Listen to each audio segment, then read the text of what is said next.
स्वागत है आपका जेके के डिजिटल प्लेटफॉर्म में और मैं आपके साथ मानसी रावत। देश में इस समय महंगाई एक बड़ी समस्या बनी हुई है।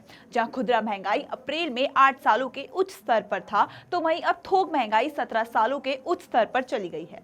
इसी बीच संभावना ये जताई जा रही है कि हो सकता है कि आने वाले दिनों में आम आदमी को महंगाई की इस मार से राहत मिले, क्योंकि सरकार भी इसे कम करने के लिए तमाम उपाय कर रही है। देखिए हमारी ये रिपोर्ट।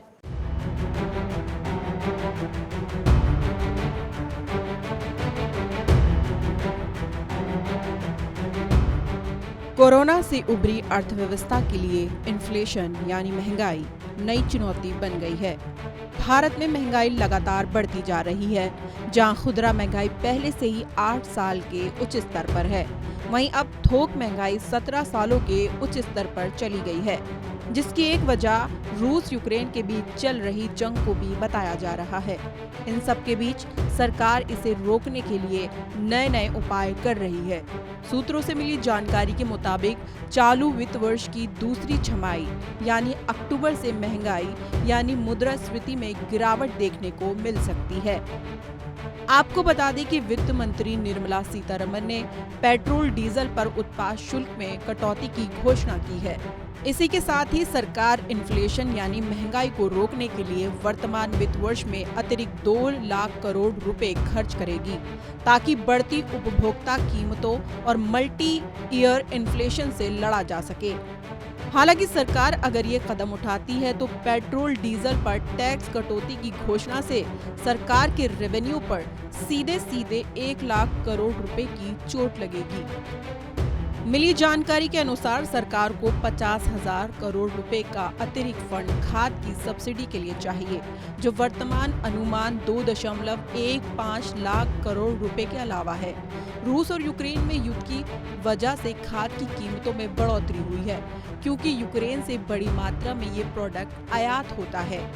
हालांकि क्रूड की कीमतें कम नहीं होती तो सरकार को एक राउंड और पेट्रोल डीजल पर टैक्स कट करना पड़ेगा, जिससे सरकार को और ज्यादा रेवेन्यू का नुकसान होगा।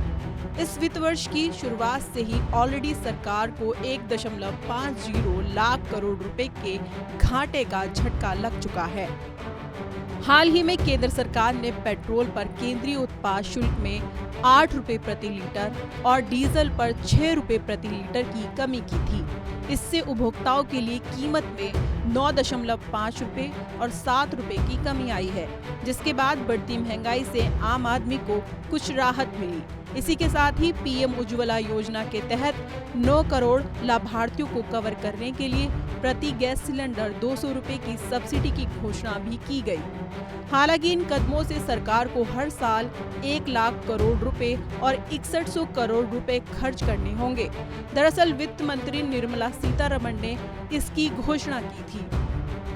हालांकि बढ़ती हुई महंगाई से हर व्यक्ति परेशान है, तो दूसरी तरफ सरकार भी इस पर सोच विचार कर रही है कि कैसे आम आदमी को इस बढ़ती महंगाई से राहत दी जा सके।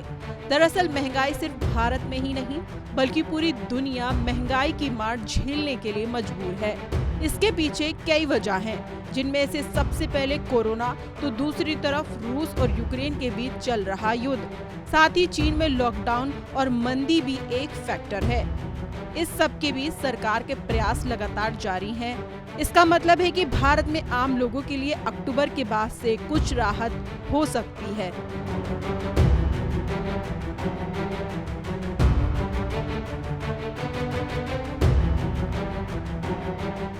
चलिए इसी के साथ मैं इस वीडियो को करती हूँ और अपडेट्स के लिए आप जुड़े रहे जेके न्यूज के साथ।